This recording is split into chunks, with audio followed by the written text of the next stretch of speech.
Good morning बच्चों। आज है थर्सडे, ठीक है।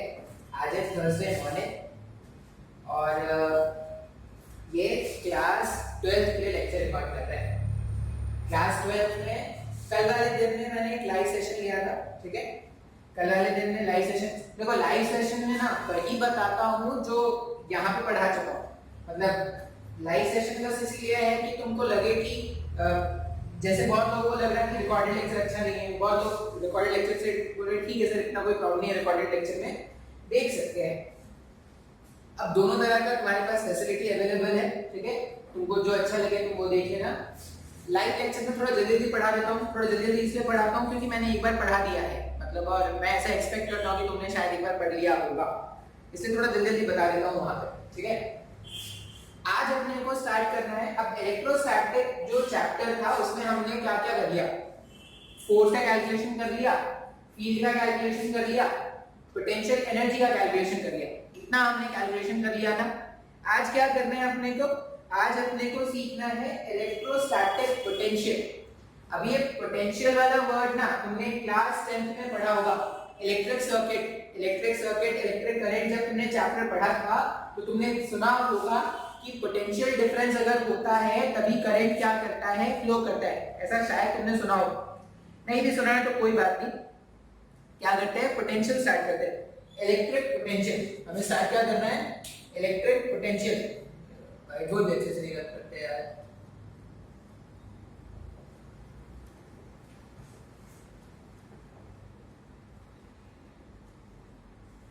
अब ये इलेक्ट्रिक पोटेंशियल का मतलब क्या है। मैंने ना तुमको इलेक्ट्रिक फील्ड का कांसेप्ट बताया था। इलेक्ट्रिक फील्ड का कांसेप्ट क्या था, चार्ज के आसपास का जो रीजन है, चार्ज के आसपास का जो रीजन है उसको डिफाइन करने के लिए इलेक्ट्रिक फील्ड लिख देते हैं।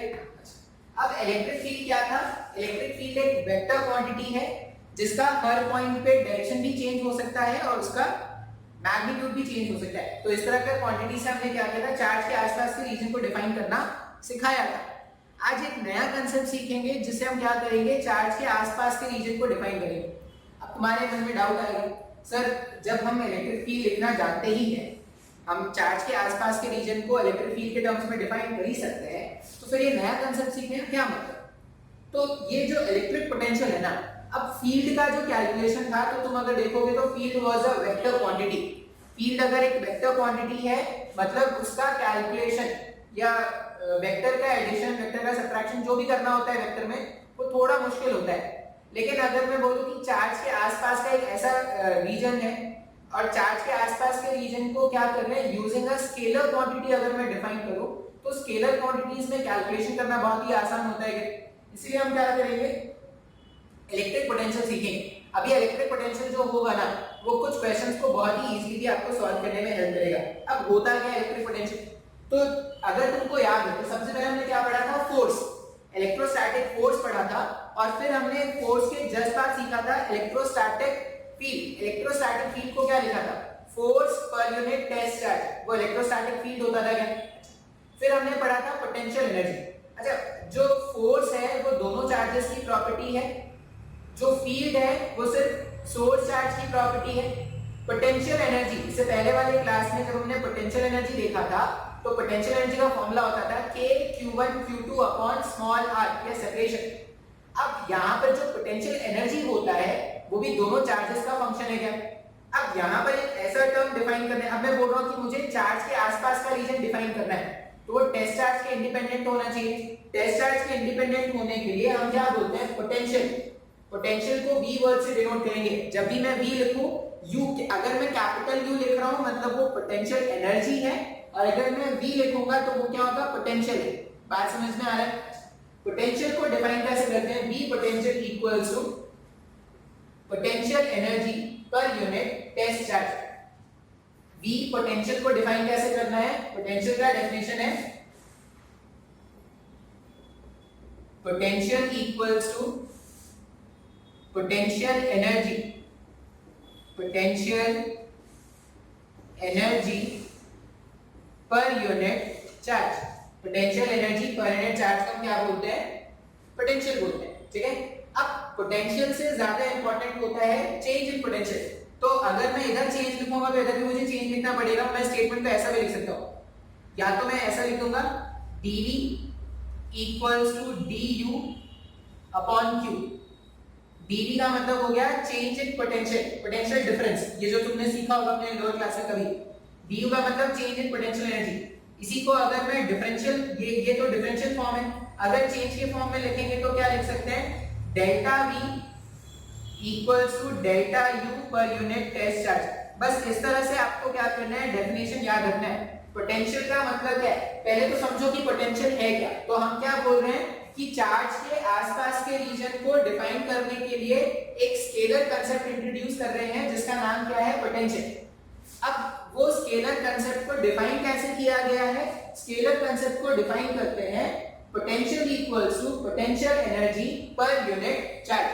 अब अगर मैं यहाँ पर इसका यूनिट लिखूं, ये पोटेंशियल जो है, अगर मुझे पोटेंशियल का यूनिट लिखना है, पोटेंशियल का यूनिट होता है वोल्ट, और ये वोल्ट देखो क्या होगा, यहाँ पे U stands for potential energy.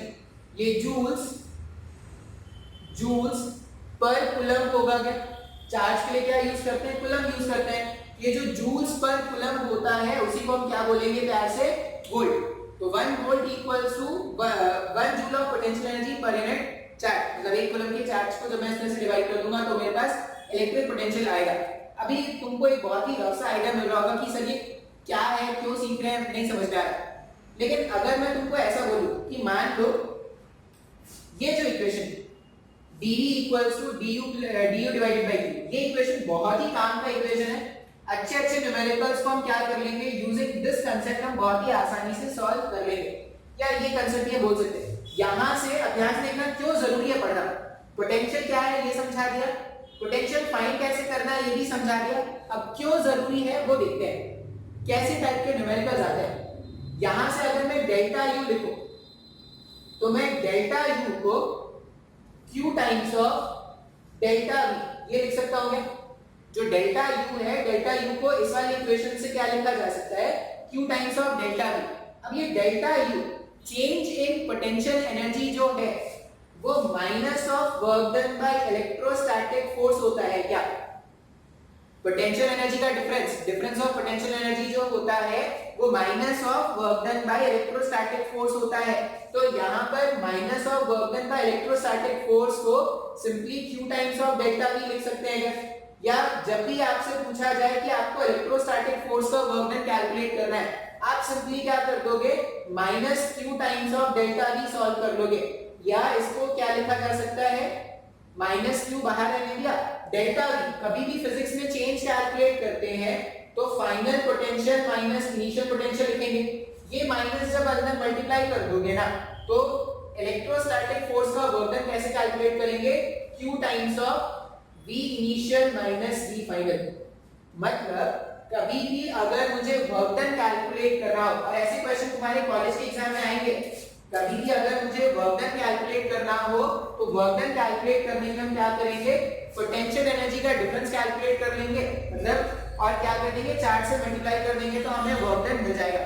तो पोटेंशियल क्या है, तो पोटेंशियल है potential energy per unit test charge. ये पोटेंशियल किसकी प्रॉपर्टी है, तो सोर्स चार्ज की प्रॉपर्टी है। पोटेंशियल सोर्स चार्ज की प्रॉपर्टी है। पोटेंशियल से ज्यादा इंपॉर्टेंट होगा चेंज ऑफ पोटेंशियल एनर्जी।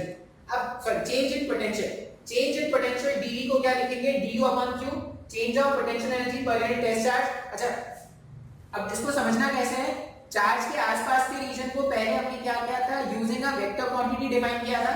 अब चार्ज के आसपास के रीजन को using a scalar quantity that is known as potential, उसके टर्म्स में क्या करने वाले हैं, इंट्रोड्यूस करने वाले हैं या डिफाइन करने वाले हैं। अब याद क्या रखना है अपने को, formula dv equals to du per unit test charge. du यहाँ पर चेंज इन पोटेंशियल एनर्जी है पर यूनिट टेस्ट चार्ज। इसको आप चाहो तो चेंज के टर्म्स में ऐसा देख सकते हो, delta v equals to delta u divided by q। अब इतना तक था डेफिनेशन पार्ट, उसके बाद इसका एप्लीकेशन कहां पर आएगा या इसका यूज क्या है।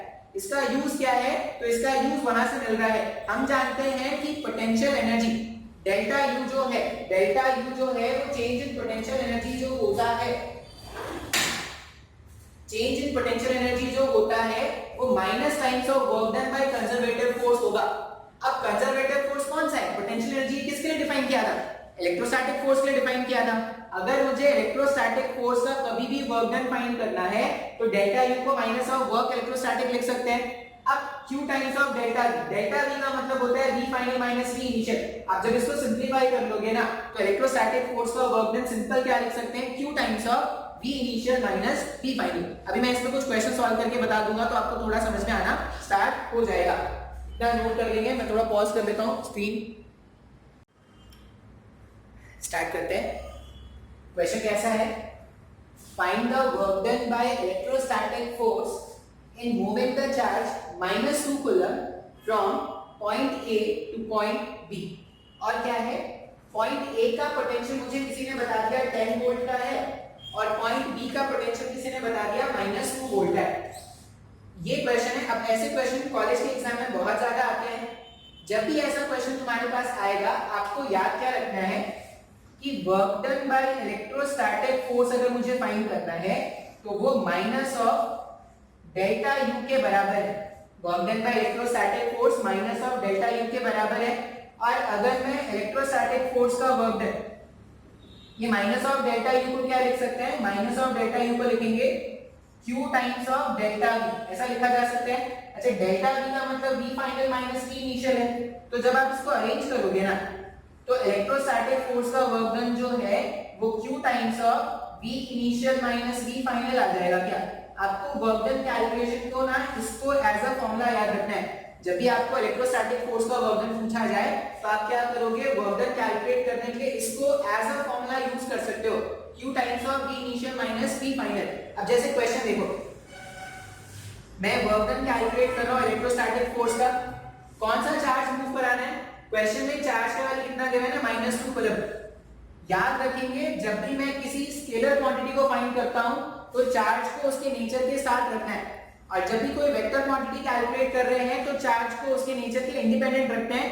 लेकिन जब भी आप फील्ड और फोर्स वेक्टर क्वांटिटीज में लिखते हो, मतलब वेक्टर के फॉर्म में लिखते हो, तब आपको वहां पे नेचर के साथ रखना होता है। ये सब बातें मैं बार-बार बताता हूं, लेकिन ठीक मैं आप लोग मिस्टेक करते होगे। आप देखा होगा कि क्वेश्चन में आप मिस्टेक करते रहो कभी-कभी। स्केलर क्वांटिटीज अगर कैलकुलेट करें तो नेचर के साथ रखो, वेक्टर क्वांटिटीज का अगर मैग्नीट्यूड कैलकुलेट करो तो नेचर के साथ नहीं रखना है। वेक्टर फॉर्म में अगर फोर्स या फील्ड लिख रहे हो तो आपको क्या करना पड़ेगा? चार्जेस को नेचर के साथ रखना पड़ेगा। इलेक्ट्रोस्टैटिक फोर्स का वर्क डन q के प्लेस से -2 रख दिया, v इनिशियल 10 a से b लेके जाना, मतलब इनिशियल पोजीशन क्या है? a, तो इनिशियल पोजीशन का पोटेंशियल है 10 माइनस ऑफ -2। अब जब इसको आप सिंपलीफाई कर लोगे, वर्क इलेक्ट्रोस्टैटिक -2 10 माइनस माइनस ये क्या हो जाएगा? प्लस हो जाएगा, इनटू 12 लिख देंगे। सॉल्व करने पे कितना आ जाएगा? -24। वर्क डन कैलकुलेट कर रहे हैं तो जूल्स में आंसर आएगा। बात समझ में आया क्या? तो इस तरह से ये सिंपल वाले क्वेश्चंस आपको मिल सकते हैं। अब इसमें और क्या पूछा जा सकता है? कभी-कभी ऐसा बोलते हैं कि ये चार्ज -2 कूलम के चार्ज को a से b लेके आए हैं स्लोली, बहुत ही आराम से लेके, मतलब बहुत ही आराम से a से b आपको चार्ज को लेके आना है। अब जब आप इसको बहुत ही आराम से लेके आओगे, मतलब स्लोली क्वेश्चन में अगर मेंशन मिल गया, इसका मतलब चेंज इन काइनेटिक एनर्जी 0 है क्या? अगर चेंज इन काइनेटिक एनर्जी 0 है, इसका मतलब work done by external agent जो है वो minus of work done by electrostatic force हो जाएगा। हाँ या ना? वर्क एनर्जी थ्योरम से अगर तुम देखोगे तो कौन-कौन से फोर्सेस का वर्क डन हो सकता है? इलेक्ट्रोस्टैटिक फोर्स का वर्क डन हो सकता है और एक्सटर्नल फोर्स का वर्क डन हो सकता है। और चेंज इन काइनेटिक एनर्जी अगर 0 है तो जो भी इलेक्ट्रोस्टैटिक फोर्स का वर्क डन होगा और जो एक्सटर्नल फोर्स का वर्क डन होगा, दोनों में प्लस माइनस का डिफरेंस होगा क्या? तो मान लो यही क्वेश्चन होता और बोलते कि स्लोली चार्ज को मूव करा रहे हैं और find the work done by external agent, तो आप सिंपली क्या करते? जो भी इलेक्ट्रोस्टैटिक फोर्स का वर्क डन आया है उसका नेगेटिव फाइंड कर लोगे तो आपको क्या मिल जाएगा? एक्सटर्नल एजेंट का वर्क डन मिल जाएगा क्या? यहाँ पर इस वाले केस में इलेक्ट्रोस्टैटिक फोर्स का वर्क डन -24 आया था, इसका नेगेटिव अगर आप फाइंड कर लोगे तो +24 जूल्स हो जाएगा। मतलब इसी क्वेश्चन में किसी ने अगर आपसे एक्सटर्नल एजेंट का वर्क डन पूछा होता तो आप आंसर कितना बताते? 24 जूल्स का। अब ये बहुत ही आसान क्वेश्चन है तो ऐसे क्वेश्चन मैं और नहीं कराऊंगा। आपको सिंपली याद क्या करना है, जब भी इलेक्ट्रोस्टैटिक फोर्स का वर्क डन पूछा जाए तो Q times of V initial minus V final. Initial मतलब जहां से स्टार्ट करा रहे हो मूव कराना, और फाइनली जहां पे वो पहुंचने वाला है। दोनों के पोटेंशियल का डिफरेंस फाइंड कर लेना, टेस्ट चार्ज से मल्टीप्लाई कर देना, जो भी सॉल्व करोगे वो तुम्हारा आंसर हो जाएगा। याद रखना पोटेंशियल एनर्जी स्केलर क्वांटिटी है, जीरो नेगेटिव पॉजिटिव सब हो सकता है, इसीलिए पोटेंशियल भी जीरो नेगेटिव पॉजिटिव सब हो सकता है।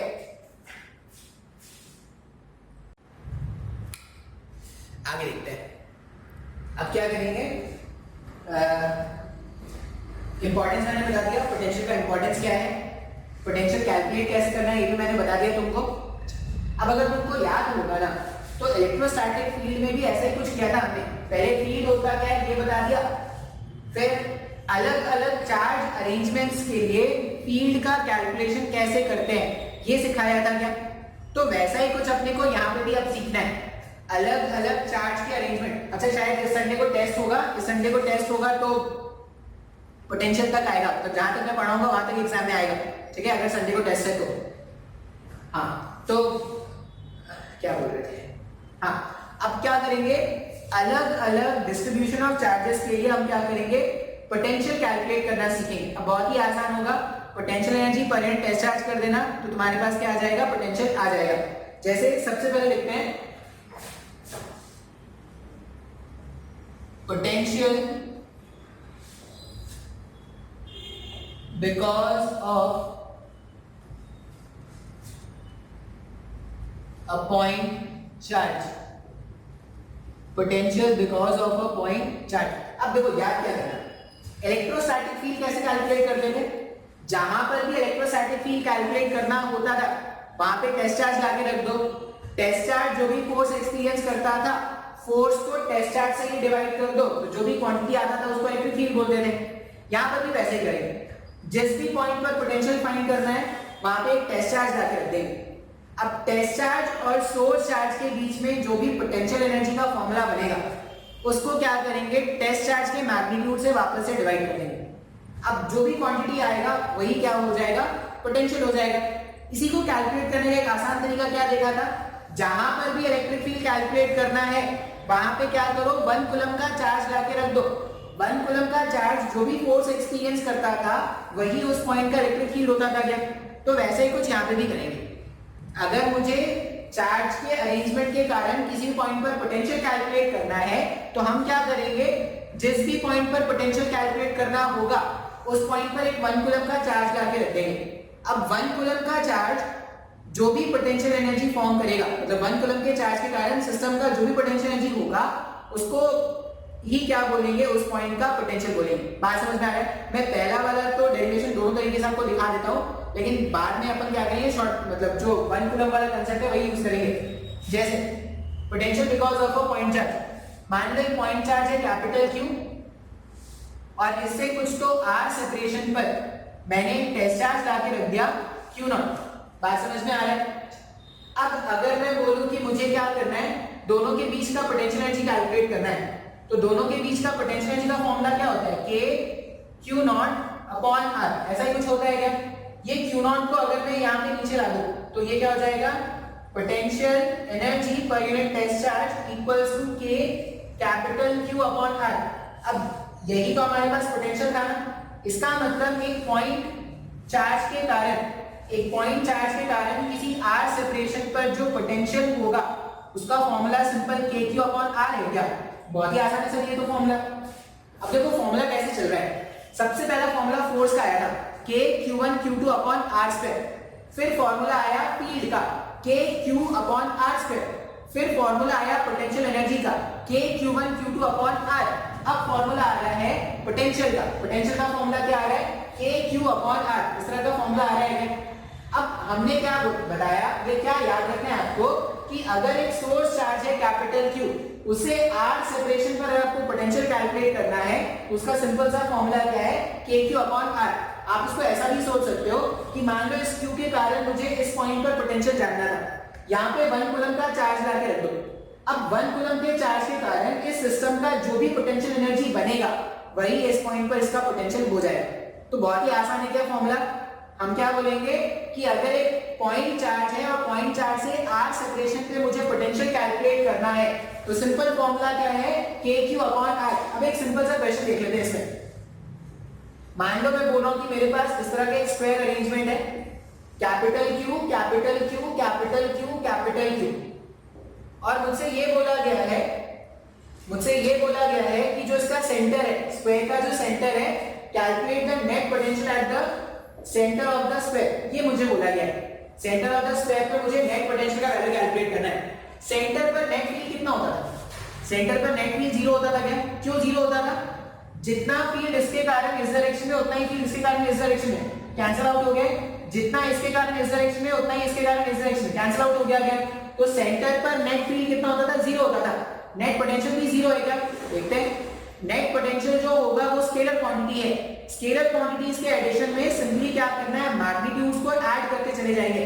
जैसे मान लो मुझे सी पॉइंट पे पोटेंशियल कैलकुलेट करना है, मैं चार्जेस का नाम रख देता हूं 1 2 3 4। पहले लिख देंगे potential at point C because of first charge. Scalar quantity को वेक्टर पे बनाने टेंशन मत लेना। Potential at point C because of second charge, potential at point C because of third charge and potential at point C because of fourth charge। हम क्या करेंगे, C point पर अगर मुझे पोटेंशियल कैलकुलेट करना है तो फर्स्ट वाले चार्ज के कारण पोटेंशियल कैलकुलेट करेंगे, सेकंड वाले चार्ज के कारण पोटेंशियल कैलकुलेट करेंगे, थर्ड वाले चार्ज के कारण पोटेंशियल कैलकुलेट करेंगे एंड फोर्थ वाले चार्ज के कारण। और भी अगर चार्ज होता तो और भी चार्ज के कारण कैलकुलेट कर लेते हैं और सबको ऐड कर देंगे तो वो क्या हो जाएगा, आंसर हो जाएगा। अब मान लो ये एक स्क्वायर है जिसका साइड कितना है a। अगर ये a है तो ये जो डिस्टेंस होगा, ये पूरा डायगोनल √2 टाइम्स ऑफ a होता है तो ये उसका आधा a/√2 होगा। क्या ये सब मैं कैलकुलेशन करके नहीं दिखाने वाला, ये सब मुझे लगता है कि तुम इतना ही तो समझदार हो गए कि डायगोनल का आधा a/√2 होता है। और अगर नहीं आता कि डायगोनल का आधा a/√2 होता है तो आप अलग दुनिया में हो, हमारी दुनिया अलग है, हमारा और आपका कोई रिश्ता नाता नहीं है। अब अगर मुझे सी पॉइंट पे पोटेंशियल लिखना है ना, अब देखो जितने भी मेरे पास चार्ज है सबका मैग्नीट्यूड तो मैंने सेम रखा। अगर मैंने सबका मैग्नीट्यूड सेम रखा है तो सबका सेपरेशन सेंटर से एक होता है। अगर सबका सारे चार्जेस का मैग्नीट्यूड सेम, सबका सेपरेशन सेंटर से सेम, तो सबके कारण जो पोटेंशियल होगा वो सेम होगा। क्या तो उसको ऐसा लिख सकते हैं ना, 4 times of potential because of first charge या 4 times of potential because of second charge, कुछ भी ऐसा लिख दो। तो यहाँ पे आंसर कितना आ जाएगा, BC हो जाएगा 4 टाइम्स ऑफ C और 1 के बीच में गैप कितना था, इसका वैल्यू लिख देंगे KQ। सेपरेशन इनके बीच में √2 टाइम्स ऑफ a है, नहीं a डिवाइडेड बाय √2 है, तो a नीचे और ये √2 ऊपर, तो आंसर कितना हो जाएगा 4√2 kq अपॉन a हो गया। क्या सर ये तो बहुत ही आसान है। मान लो मैं ऐसा बोलता कि इसमें 2 चार्ज पॉजिटिव है 2 चार्ज नेगेटिव है, कोई भी 2 चार्ज पॉजिटिव, कोई भी 2 चार्ज पॉजिटिव है, कोई भी 2 चार्ज नेगेटिव है। मान लो ये दोनों पॉजिटिव है ये दोनों नेगेटिव है, तो पोटेंशियल 0 हो जाएगा। क्यों?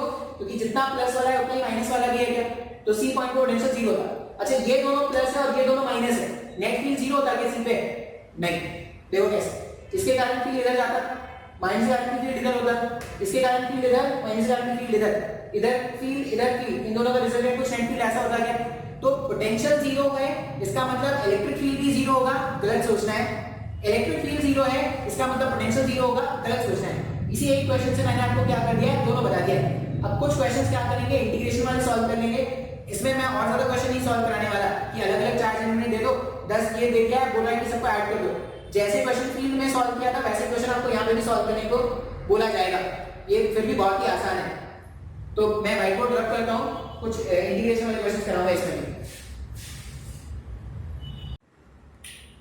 कुछ क्वेश्चन ही देखते हैं, डेरिवेशन नहीं है क्वेश्चन ही है, ठीक है?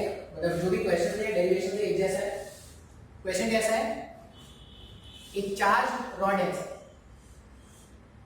Plus plus plus plus plus plus plus, इस तरह से एक चार्ज रॉड है।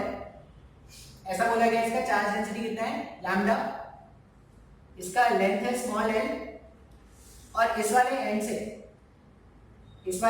से a दूरी पर आपको क्या करना है, कोई पॉइंट है P जहां पर नेट पोटेंशियल कैलकुलेट करना है। क्वेश्चन पूछा गया है find net potential at point P because of the charge rod, because of the charge rod। ये जो चार्ज रॉड है उसके कारण पॉइंट पी पे नेट फील्ड क्या होगा ये हमने कैलकुलेट करना है। अब जो फॉर्मूला है हमारे पास KQ/R वो तो पॉइंट चार्ज के लिए है। अब यहाँ पे तो कंटिन्यूअस चार्ज आ गया। अब इसको पॉइंट चार्ज बनाना है। पॉइंट चार्ज बनाने के लिए इसके एलिमेंट्स लेने पड़ेंगे क्या? तो कैसे एलिमेंट्स लेंगे?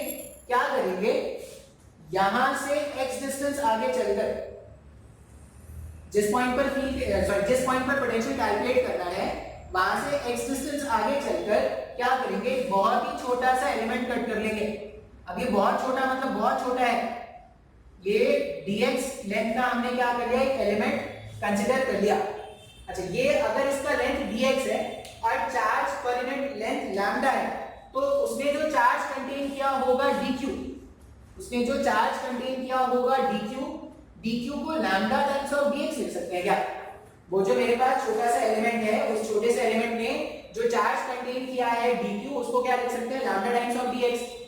अब इस dq चार्ज के कारण मुझे पॉइंट p पर क्या करना है, पोटेंशियल कैलकुलेट करना है। तो मान लो मैं लिख रहा हूं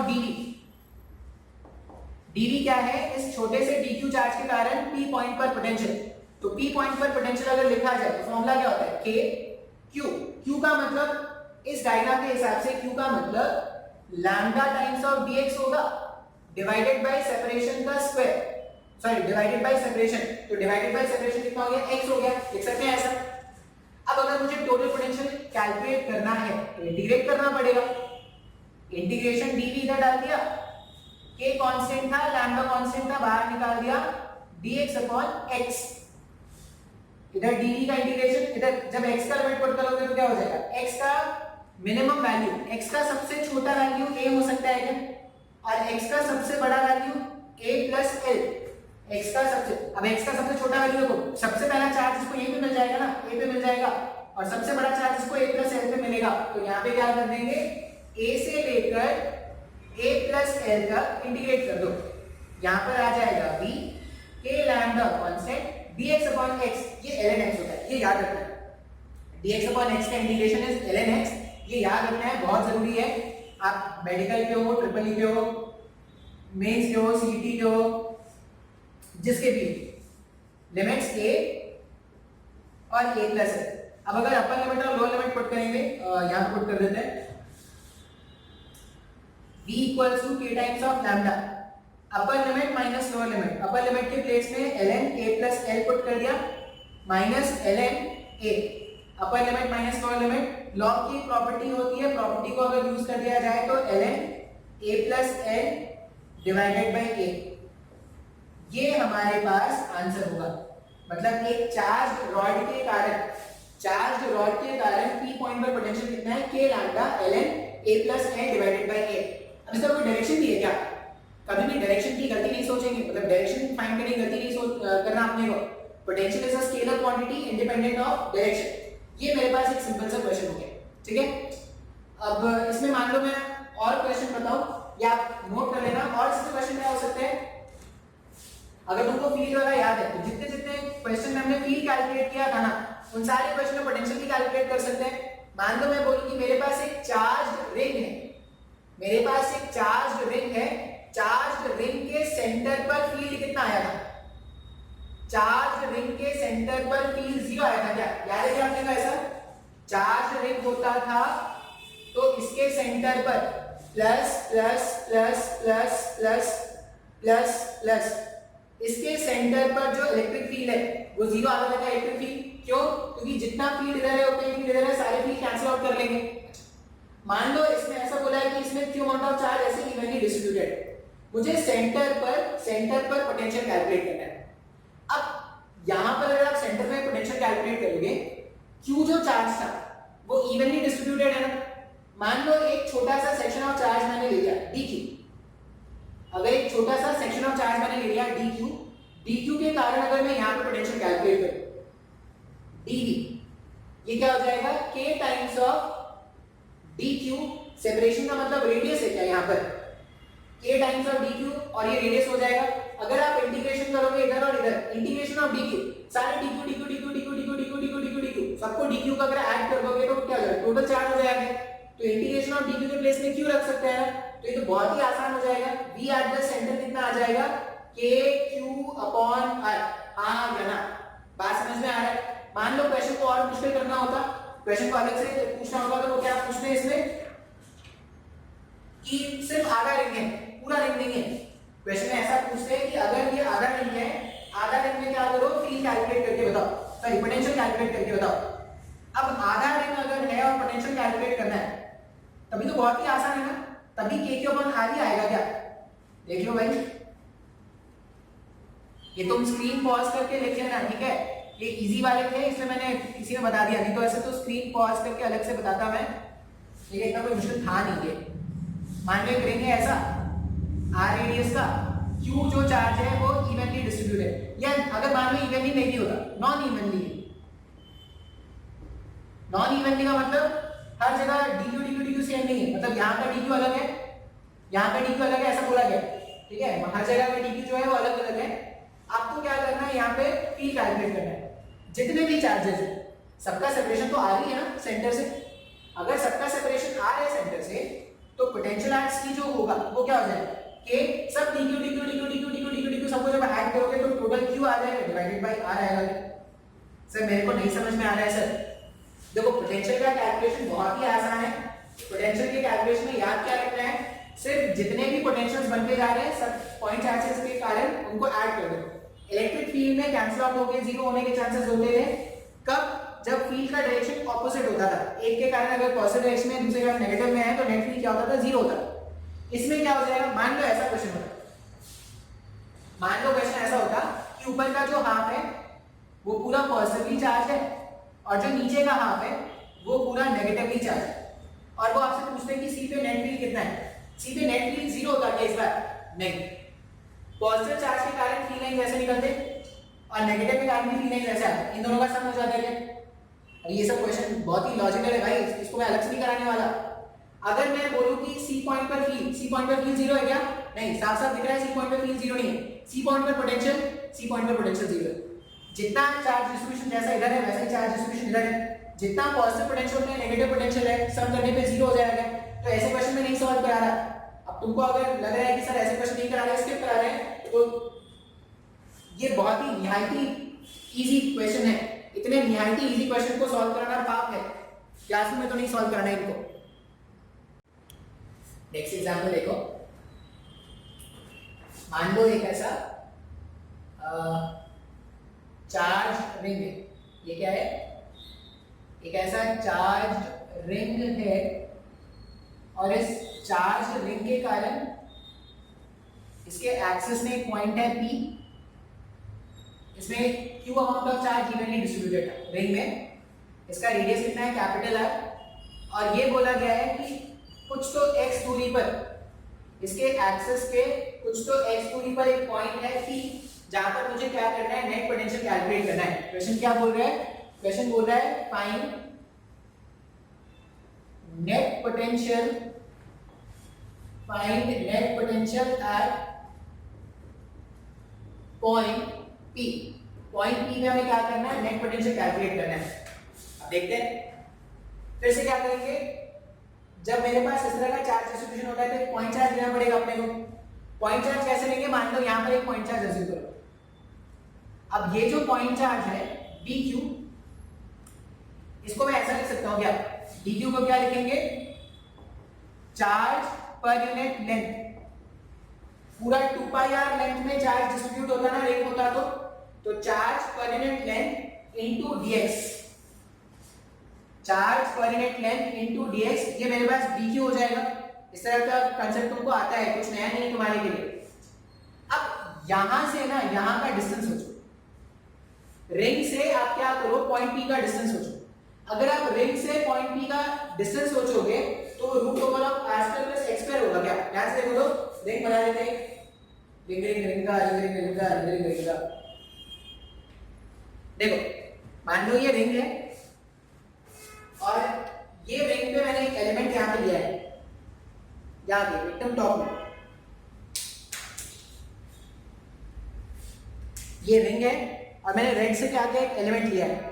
अच्छा, ये डिस्टेंस यहाँ से यहाँ तक जो रेडियस है वो r है क्या, पता नहीं वो दिख रहा है कि नहीं तुमको, और यहाँ पर एक डिस्टेंस है इसके एक्सिस में, मान लो इसका जो टिप है ना वो है x।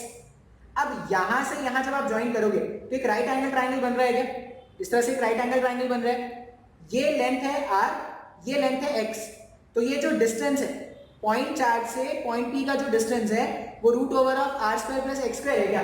तो यहाँ पे क्या करेंगे, अपने को ये डिस्टेंस से मतलब था, ये डिस्टेंस से अपने को मतलब है, और ये डिस्टेंस कितना है, root over of R square plus X square.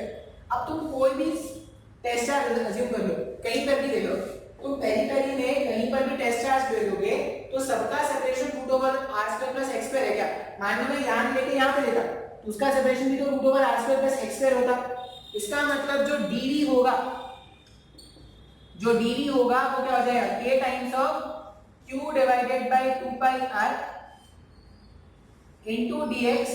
और सेपरेशन के क्या लिख देंगे, सेपरेशन तो अपने को root over of r square plus x square रखना है, ये सेपरेशन रख दिया। अच्छा, नेट पोटेंशियल कैलकुलेट करने के लिए आपको dx का इंटीग्रेशन करना पड़ेगा, dx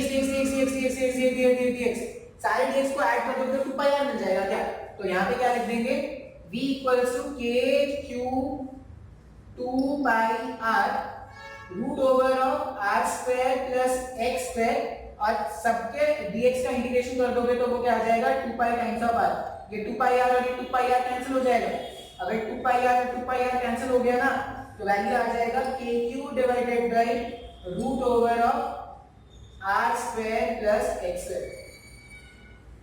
ये हमारे पास क्या हो जाएगा, पोटेंशियल हो जाएगा पॉइंट P पर because of the charge ring. आसान है क्या? चलिए, तो बहुत ही आसान लग रहा है, और सीरियस में बोलूंगा तो पोटेंशियल कैलकुलेट करना बहुत ही आसान है। इसमें क्वेश्चन सॉल्व कर लेते हैं, फिर आज के दिन इतना ही रहने देते हैं क्योंकि मुझे और भी लेक्चर रिकॉर्ड करना है। एक सिंपल सा क्वेश्चन देखिए, इसमें क्वेश्चन वैसे वर्क डन वाले क्वेश्चन जो तुमको पहले समझाया था मैंने। हमने क्या देखा, फॉर्मूला बन रहा है kq root over of r square plus x square. मान लो ऐसा बोला गया है कि एक पॉइंट चार्ज है या एक टेस्ट चार्ज है q नॉट, एक टेस्ट चार्ज है q नॉट। उसको क्या कर रहे हैं, पहले वो कोई तो a सेपरेशन पे रखा हुआ था, अभी उसको क्या करना है, कुछ तो b सेपरेशन पे लेके आना है। मान लो इस p था, p से r उसको लेके आना है। क्वेश्चन पूछा गया है, find the work done by electrostatic force. Find the work done by electrostatic force in moving a test charge, q naught from point P, point P to point R। ये question में पूछा है, बहुत ही आसानी से। ये तो हमें पता है वर्क डन हम कैसे कैलकुलेट करते हैं। वर्क डन कैलकुलेट करने का मतलब होता है Q test charge into V initial minus V final, यही फॉर्मूला है ना। तो अगर मुझे वर्क डन Q नॉट का वैल्यू कितना है, क्वेश्चन में Q नॉट है तो Q नॉट रख दिया। V इनिशियल पॉइंट P पर इनिशियल पोटेंशियल अगर मुझे लिखना होता तो क्या लिखते, फॉर्मूला के हिसाब से kq root over of r square plus a square रखते क्या, x के प्लेस में अभी a है ना, तो root over of r square plus x square होता माइनस पॉइंट r पे अगर देखोगे तो क्या हो जाएगा, kq root over of r square plus b square हो जाएगा। तो अगर आप इसको सिंपलीफाई कर दोगे तो kq not 1 upon root over of r square plus a square minus में 1 over of root over r square plus b square. कुछ ऐसा आ जाएगा, जो उसमें आ जाएगा। बहुत ही आसान है क्या? तो जब भी तुमसे पूछा जाए वर्क डन, क्या याद रखना है, सिंपल ये याद रखना है कि फाइनल पोटेंशियल, इनिशियल पोटेंशियल को फाइनल पोटेंशियल से माइनस कर दो और जो भी रिजल्ट आया उसको टेस्ट चार्ज से मल्टीप्लाई कर दो, तो work done by electrostatic force मिल जाएगा। अगर ऐसा बोला जाता कि स्लोली लेके जा रहे हैं चार्ज को और एक्सटर्नल एजेंट का वर्क डन पूछा जाता तो बस माइनस में लिख देते तो एक्सटर्नल एजेंट का वर्क डन हो जाता। अभी पोटेंशियल में और भी कुछ सीखेंगे, बहुत कुछ सीखना है, लेकिन लिटरली ये अगर मैं बताऊं तो पोटेंशियल थोड़ा आसान कंसेप्ट है। कैलकुलेशन के पॉइंट ऑफ व्यू से तो पोटेंशियल कैलकुलेट करना बहुत ही आसान है। ठीक है, इतना ही रहता है आज।